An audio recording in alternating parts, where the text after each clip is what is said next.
अब मैं कुछ सवाल लूंगा, लेकिन उससे पहले एक मैं बयान दिखाना चाहता हूं। वो बयान जरूर देख लेना चाहिए और आप सबको जरूर पढ़ना चाहिए वो बयान, क्योंकि वो किसी और चैनल पर दिया गया बयान है जिसके ऊपर बड़ा जबरदस्त रिएक्शन आ रहा है बीते कुछ दिनों से।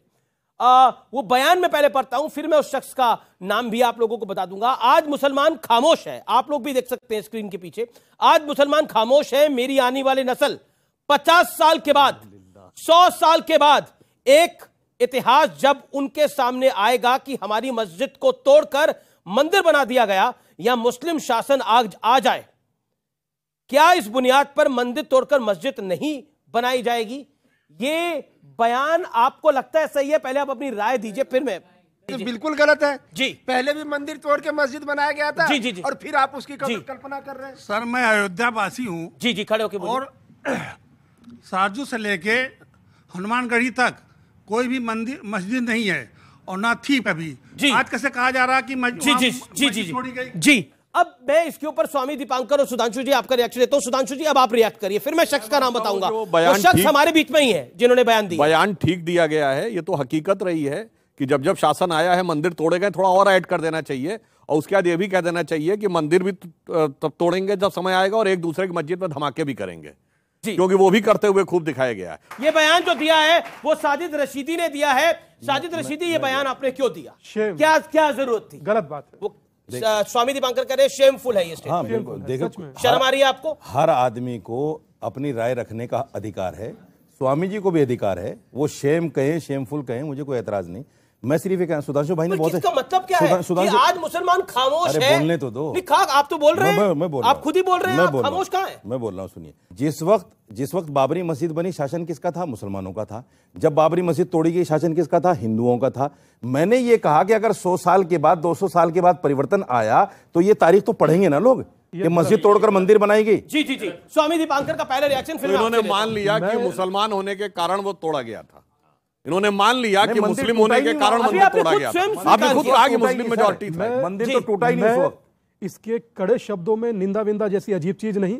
मुझे आज दुख हो रहा है रशीदी जी, आपने ये बयान दिया और मैं आपके साथ बैठा हूं। आप जैसा व्यक्ति बयान दे और समूचे मुसलमान अपना सर झुकाए, आप ऐसा बयान देते हैं। रोचक क्या है जानते हैं? पहला ऐसा व्यक्ति देखा, कोई आवश्यकता नहीं है इनकी बात पर हंस रहा हूं। आप ये देखिए कि ये बयान और उसके बाद हंसी और 200 साल के बाद की कुंडली, वर्तमान परिस्थिति देखिए। आप धमकी दीजिए। वर्तमान की ये धमकी है, आप धमकी दीजिए ना, ये इनके लिए तनाव है। और सुनिए सर, क्या आप हंस रहे हैं? और सुनिए सर, अभी तो शुरुआत है सर। मुसलमान को हंसते हुए देखना नहीं चाहते? नहीं, मुसलमान देखना ही नहीं चाहते। मुसलमान से दिक्कत नहीं, वो दिक्कत इस सोच से है रशीदी भाई, कि मुसलमान हंसे, इस सोच से है। समझ रहे हैं? एक लाइन कहना चाहूंगा कि नाकाम हसरतों का जनाजा लिए नफरत के ख्याली पुलाव पकाने वालों से मैं कहना चाहता हूं, गुजरा हुआ जमाना आता नहीं दोबारा। हाफिज सईद तुम्हारा 100 साल के बाद भी वही। जी जी, 100 साल के बाद भी यही शेर कहा जाएगा। आपका रिएक्शन इसके ऊपर सुनिए क्या कह जाएगा। ये सुनिए क्या कह रहे हैं, जमाना आता नहीं दोबारा। 100 साल बाद ये फिर शेर पढ़ा जाएगा और आगे बढ़ जाएंगे, फिर पढ़ा जाएगा। आप कह रहे हैं 100 साल बाद ये फिर शेर पढ़ा जाएगा, शेर पढ़ा ये जाएगा। इंटेंशन है आपकी, ये बड़ी गलत बात। ओके ओके, अंसार रजा आपका रिएक्शन। मैं जो आदमी, जिस शख्स ने, वो एक जिम्मेदार आदमी है, उन्होंने बयान दिया है, तो मुझे लग रहा है कि मेरी जबान से ज्यादा उनकी जबान से अच्छा लगेगा। अब बात को समझो। आप रशीदी साहब ने बयान दिया, वो यहाँ मौजूद है, उन्होंने अपनी ये जिम्मेदारी, आपने बोला वो जिम्मेदार आदमी है, तो जिम्मेदारी वाला बयान है। जिम्मेदारी वाली बात उन्होंने कही है तो आप उनसे जवाब लेना चाहिए। आप इस पर नहीं कुछ बोलना नहीं, इसमें आप शादाब चौहान से पूछना चाहें, सुधांशु त्रिवेदी से, भाई ये तो ठीक है, इनके तो फायदे की चीज है, तो ये तो जवाब देंगे। नहीं, फायदा नुकसान नहीं है। अरे हम समझते हैं ना सर, हम समझते हैं सर उसको, हम समझते हैं उसको कि किसको फायदा। बयान उन्होंने दिया, फायदा इनका हो रहा है, जाहिर है। तो मैं इसीलिए कह रहा हूं कि वो जिम्मेदार आदमी है, वो खुद जवाब देंगे। वो जिम्मेदार आदमी है। जिस लफ्जों में इन्होंने कहा है ये कोई नई बात नहीं है। यही बात हैदराबाद में बैठ के ओवैसी बोल रहे हैं, यही बात ये बोल रहे हैं कि 100 साल बाद आने दो, 100 साल के बाद आने दो, 100 साल के बाद आने दो। इनको ये पता नहीं है कि शायद इसी साल अब ये जनसंख्या नियंत्रण कानून आ जाएगा अब कोई साल आने वाला नहीं है ऐसा, अब साल सनातन का आएगा। अच्छा, मुसलमान नहीं बचेगा, अब साल भारत का आएगा, साल भारत का होगा, सनातन का होगा, नहीं, अगर आनंद का होगा, प्रेम का होगा, अगर कुटुंबकम का होगा, आ जाएगा तो नफरत का नहीं होगा। किसी ने ये नहीं बोला, इसका मतलब यही हुआ। नहीं, नफरत का नहीं होगा, प्रेम का।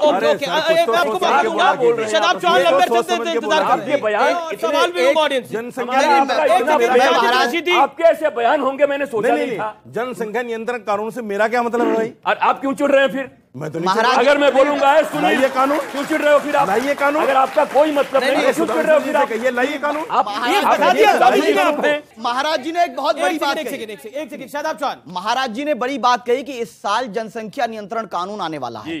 जो बात सुधांशु जी को नहीं पता, जो पार्टी के प्रवक्ता है रूलिंग पार्टी के, वो महाराज जी को पता है, जो इस बात को संदेशित करता है। मैं इस देश का साधु हूं, वो आधार पे बोल सकते और मैं सुन लीजिए, इसका मतलब ये है कि भारत सरकार जो फैसले लेगी वो स्वतंत्र रूप से चर्चा करके देश हित की बजाय कोई अगर व्यक्ति बोल देगा उसकी बुनियाद पे लेगी। इनको कैसे मालूम है? क्या आपको ये मालूम नहीं? जो सादी प्रज्ञा ने बोला है उसका भी फेवर करेंगे फिर तो ये। दूसरी चीज ये है, मुझसे सवाल पूछा गया, अमीश जी सवाल मुझसे पूछा गया, का मतलब ये हो जाएगा, सवाल मुझसे पूछा गया है। Let me complete. Bharatiya Janata party ने जितने भी वादा किए, मैं भारतीय जनता पार्टी का सदस्य नहीं हूं, उन्होंने धारा 370 कहा, धारा 370 हटाया, राम मंदिर बनाने को कहा, राम मंदिर बनाई। उन्होंने ये भी कहा है कि कहीं ना कहीं जनसंख्या नियंत्रण कानून की जरूरी है, सामान्य नागरिक संहिता कानून की जरूरत है। मैं विश्वास करता हूं कि प्रधानमंत्री मोदी जी और उनकी पार्टी इस काम को करेगी। सुप्रीम कोर्ट और मंदिर के बारे में बता रहे थे सर, मंदिर मस्जिद तो हर सरकार का मुद्दा रहा है और सुप्रीम कोर्ट कांग्रेस के टाइम भी था और अभी भी है।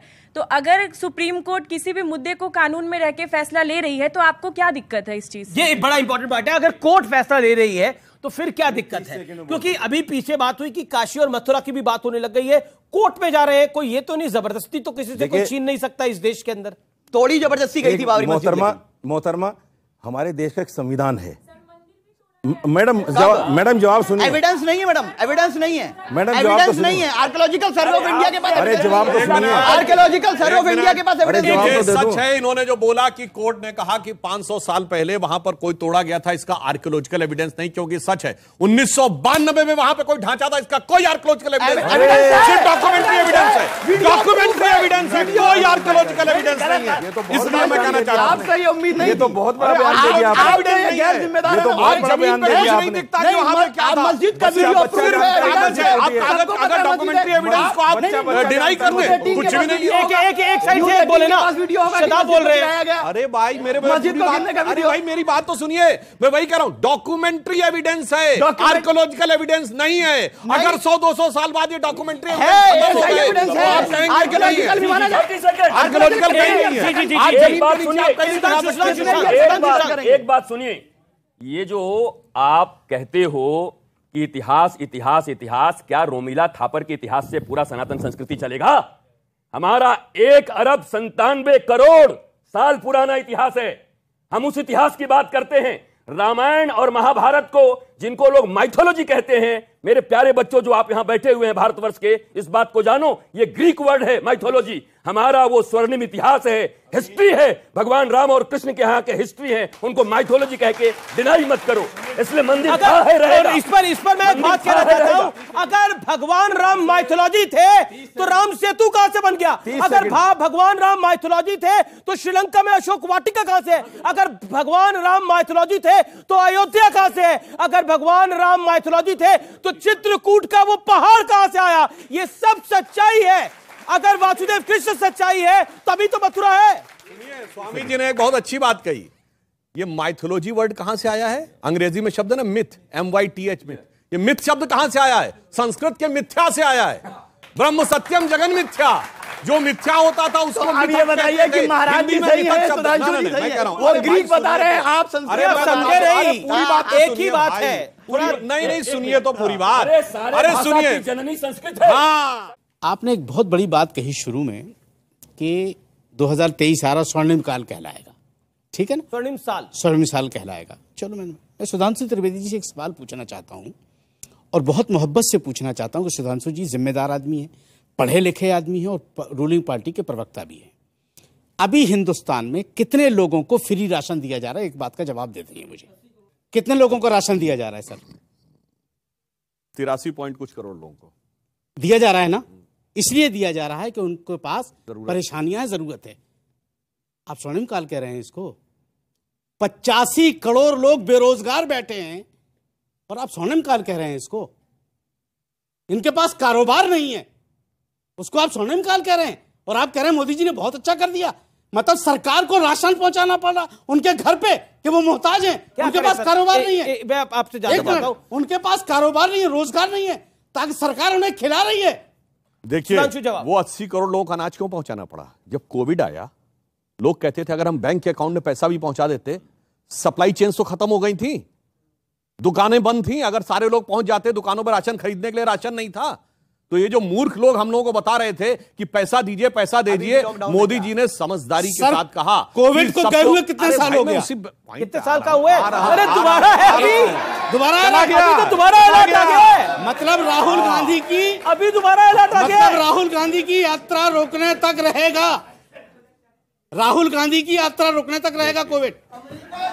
एक मिनट, राहुल गांधी की यात्रा रोकने तक रहेगा कोविड। राहुल गांधी की यात्रा रोकने तक रहेगा। चाइना में भी राहुल गांधी की यात्रा निकल रही है क्या, जो वहां पर आया हुआ है? यहाँ की बात करो ना, तो वही अलर्ट वही से। चाइना की बात क्यों कर रहे हो भाई? इंडिया की बात करो। बात स्वर्णिम काल की हमारे इतने अच्छे सवाल को आपने कितनी खूबसूरती से टलवा दिया कि 80 करोड़ लोग बेरोजगार बैठे और आपने हंसी में उड़ा दिया सवाल को, क्योंकि बीजेपी फंस रही है उसमें, भाजपा फंस रही है उसमें, मोदी जी फंस रहा है उसमें, तो आपने खूबसूरती से डाल दिया उसको। अरे मोदी जी को तो आप कब से फंसाने की कोशिश कर रहे हैं 2002 से, फंस ही नहीं पा रहे आपके कांटे में। खुद फंसेंगे यार, हमको बताएंगे।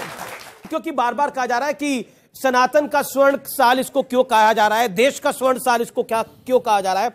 भारत G20 की अध्यक्षता कर रहा है, यह हर देश प्रेमी के लिए, भारत के लिए स्वर्ण साल है।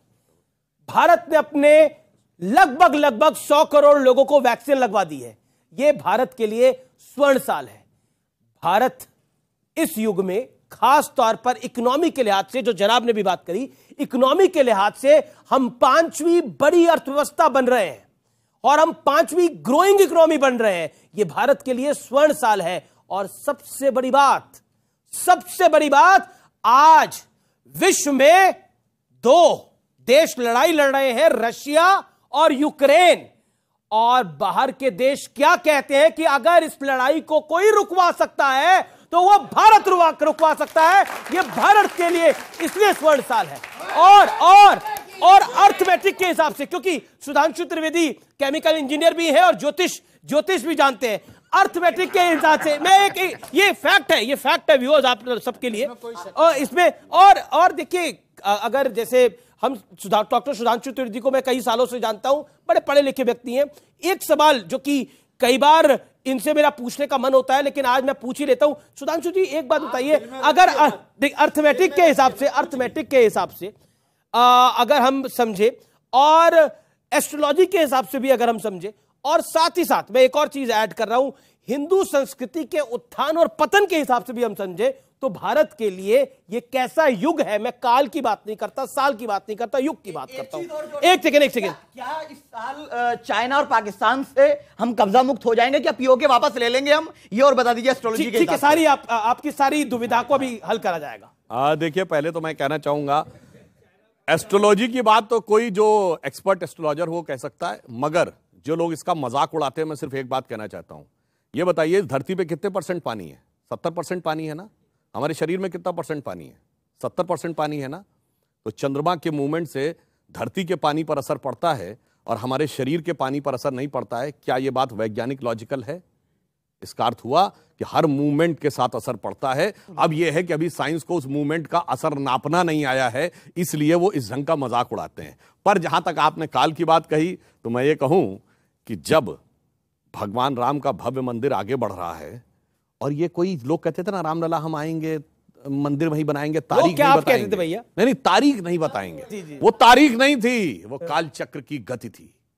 क्योंकि भगवान राम का मंदिर काल चक्र की एक बड़ी गति का प्रतीक था। और इसीलिए आप देखिए, ज्यों-ज्यों भारत आगे बढ़ा, त्यों-त्यों राम मंदिर का मामला आगे बढ़ा। हम 47 में आजाद हुए, कॉन्स्टिट्यूशन लिख के किस दिन तैयार हुआ? 26 नवंबर 1949, और रामलला प्रकट हुए 22-23 दिसंबर 1949। अब आप आइए, उसके बाद भारत के अंदर सबसे बड़ा परिवर्तन आया, अर्थव्यवस्था का परिवर्तन आया। 90 से 91 के बीच में अर्थव्यवस्था का ढांचा भी टूटा और विवादी ढांचा भी टूटा। भारत के अंदर भी बड़ा परिवर्तन आया, और इसके बाद सबसे बड़ा चेंज आया राम मंदिर के समय में। मैं बताना चाहता हूं, जब 2002 में एक बार शिला पूजन हुआ, 2002 और 3 जाके चेक कर लीजिएगा, 2002-3 पहली बार ऐसा था जब हम एक क्वार्टर के लिए चाइना को आगे निकले थे 10.5% के साथ। फिर आया 2010, जब इलाहाबाद हाईकोर्ट के लखनऊ बेंच ने जजमेंट दिया। 30 सितंबर 2010, अक्टूबर 2010 में भारत की संसद में आके बराक ओबामा ने कहा India is not emerging, India has emerge. और जब जजमेंट आया तो केंद्र में मोदी जी की सरकार और यूपी में योगी जी की सरकार जानते क्यों थी? जब प्रतीकात्मक कार सेवा हुई थी, हमने की थी 9 नवंबर 1989, जाके चेक कर लीजिएगा, देवोत्थानी एकादशी थी। 30 अक्टूबर 1990 देवोत्थानी एकादशी थी। देवता जागृत हुए थे, वह कार्य सफल हुआ, क्योंकि भगवान राम जानते क्या है? तात ना राम नहीं नर भूपाला। ये कोई मनुष्य नहीं थे इनका आप जन्म मांग रहे थे। तात राम नहीं नर भूपाला, भुवनेश्वर कालहु कर काला।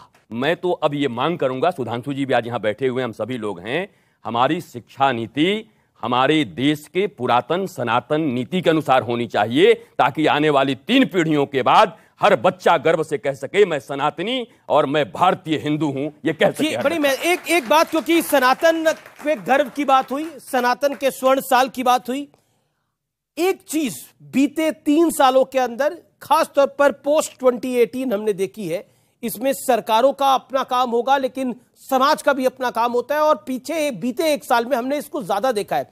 और इंटरेस्टिंग फैक्ट यह है कि इस बार काशी विश्वनाथ यानी बनारस ज्यादा लोग गए हैं, जितने लोग गोवा जाते हैं उससे ज्यादा लोग काशी विश्वनाथ गए हैं, यानी बनारस गए हैं। तो ये अपने आप में दिखाता है कि ये जो उत्थान है, ये जो संस्कार है, ये अब दिखाई देने लगे हैं। और साथ ही साथ हमें अपनी संस्कृति पे गर्व होना चाहिए। लेकिन एक दौर ऐसा था कि हम अपनी संस्कृति पर सवाल खड़ा करते थे, तो जो हमारी संस्कृति है वो बदल नहीं सकती, चाहे 100 साल हो जाए, रशीदी जी आपके लिए मुखातिब है, चाहे 200 साल हो जाए, चाहे 500 साल हो जाए, हमारी संस्कृति जो थी, जो है, वही रहेगी, वो बदल नहीं सकती। क्या चक्र आएगा? अभी बाबर कई आए, चले गए। जी ने कहा है, अरे भाई हम जब नहीं मानते चक्र मानते, आप तो मानते ही नहीं भाई। सुधांशु जी ने कहा है कि चक्र आए, चले गए, औरंगजेब आया चला गया, औरंगजेब आया चला गया। आज भी आप अपने घर में चाहेंगे कि मेरा बेटा राम और भरत जैसा हो, औरंगजेब जैसा ना हो, जो अपने बाप को अपने भाई का कटा हुआ सिर देता है। मैंने बोला कि जिस वक्त बाबरी मस्जिद बनी, मुसलमान, ओके, ये सच्चाई है। आज जब बाबरी मस्जिद टूटी तो हिंदू शासक थे। आज मैं आपकी बात से खुश हूं। बताइए आपने कहा, यकीन मानिए मैं जीवन में पहली बार यह शब्द बोल रहा हूं, आज सच में अमीश भाई को सुनकर मुझे लगा हम लोगों को प्राउड होना चाहिए, हम हिंदू हैं, सनातनी हैं। एक पंक्ति कह प्राउड होना चाहिए। आज यहाँ महाराज जी हैं, सुधांशु जी हैं, वो स्पष्टता के साथ बताएं कि क्या भारत के अंदर क्या वेस्टर्न कल्चर सनातन संस्कृति पे हावी नहीं हो गया? क्या ये live in relationship, love affair और इस तरह की फिल्म बनना, क्या ये सनातन संस्कृति का हिस्सा है? उस पर आपका क्या स्टैंड है? सुनिए, एजुकेशन पॉलिसी, संस्कृत को ऑफिशियल लैंग्वेज, संस्कृत को ऑफिशियल लैंग्वेज अगर बनाया जाएगा, हमारे बच्चे जो सनातन धर्म का भी पालन करते हैं, अगर वो संस्कृत में वेदों का अध्ययन करेंगे तो मैं समझता हूं कि नफरत आधी रह जाएगी। करिए, संस्कृत को ऑफिशियल लैंग्वेज करिए, और सनातन संस्कृति जो है, सीता रूपी महिलाओं को आगे बढ़ावा दीजिए। जो सीता रूपी महिला है, राक्षस रूपी, ताड़का रूपी महिला का ताली बजा देता हूं। मैं एक बात इनके लिए ताली बजा। सुनिए, बहुत अच्छा बोला। सादाब के अंदर का चौहान आज दिख गया। चौहान चल गए, सादाब के अंदर का चौहान। शादाब भाई, मैं आपकी बात का स्वागत करता हूं इस उम्मीद के साथ कि भविष्य में सनातन संस्कृति को जोड़ने वाली, जातियों में बटे हिंदुओं को एक करने वाली भिक्षा यात्रा में आप मेरे साथ चलें। और अगर मेरा तो पॉइंट ये है कि भारत की संस्कृति में दारा शिको भी है, भारत की संस्कृति में दारा शिको भी है, तो दारा शिको जैसा भाई बनिए, औरंगजेब जैसा क्यों बनना है? मेरा ये कहना है कि भाई जो बैठे अपने अंसार रजा, ये पूरी डिबेट में ले रहे हैं मजा। और सुधांशु जी ने कहा कि सादाब खान है, बन गए चौहान है, और रशीद खान इन पे इन्होंने ऐसा दिया बयान, इस पे कौन है मेहरबान जी। और भैया मेरे सुधांशु राष्ट्रीय प्रवक्ता, इनका डंका बस्ता बम्बई हो चाहे कलकत्ता। अब इधर आ जाओ, ये महाराज जी हमारे संत हैं, ब्रह्मचारी संत हैं, सब लोग आ जाओ इनकी शरण में, सभी के दुखों का होगा अंत है जी। बहुत बढ़िया, बहुत बढ़िया। अच्छा, नए साल पे आपका कोई रेजोल्यूशन तो होगा, एक लाइन, नए साल पे कोई रेजोल्यूशन तो होगा आपका। मैं ये कहना चाहता हूँ जी, बोलिए। सबसे अच्छा साल वो होगा जब देश से गरीबी, बीमारी और ये कोविड जैसी चीज जो ला रहे हैं ना बार बार, ये खत्म हो जाएगा। नहीं, कोविड को लेकर मजाक नहीं उड़ाना चाहिए, बीमारी है, खतरनाक बीमारी। इस नए साल के अवसर पर सबको शुभकामनाएं देते हुए मैं यही कहूंगा कि हमारी सरकारों से अनुरोध है कि राष्ट्र की सुरक्षा, महिलाओं की सुरक्षा और युवाओं के रोजगार की सुरक्षा हमें सुनिश्चित करनी चाहिए। हमारे विरोध हो सकते हैं, लेकिन हम सब भारतीय हैं। छोटी हो या बड़ी हो डगर जानते हैं हम, किस तरह से कटेगा सफर जानते हैं हम, तुम नफरतों के लाख जलाते रहो चिराग, भारत को जोड़ने का हुनर जानते हैं। जी देखिए, मैं एक पंक्ति में कहूंगा, अभी तक भारत का स्वाभिमान टूटा फूटा पड़ा था, गौरव के स्थान टूटे हुए पड़े थे, समाज जात पात में टूटा फूटा पड़ा था। तो अब स्वर्णकाल कैसे आ रहा है, अटल जी की इस पंक्ति से कहना चाहूंगा, टूटे हुए तारों से फूटे बासंती स्वर, पत्थर की छाती में उग आया नव अंकुर, झरे सब पीले पात कोयल की कुहुक रात, प्राची में अरुणिमा की रेख देख पाता हूं, गीत नया गाता हूं, गीत नया गाता हूं। अब आपको तो कोई भजन सुनाना पड़ेगा या कुछ सुनाना पड़ेगा स्वामी जी। चलो सखी वहां चले जहां बसत ब्रजराज, गोरस बेचत हरि मिले, एक पंथ दुई काज। बहुत बढ़िया, बहुत बढ़िया।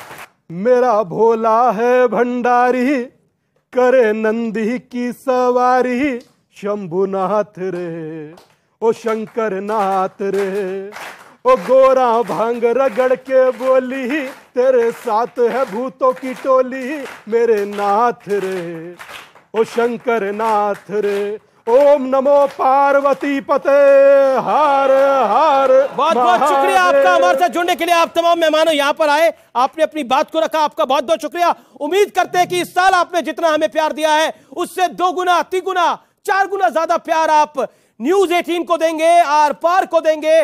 आपका बहुत बहुत शुक्रिया। उम्मीद है नव वर्ष आपके लिए मंगल कामनाएं लेके आए, आपके लिए शुभ हो और आपके लिए लाभदायक भी हो। नमस्कार, जय हिंद, वंदे मातरम।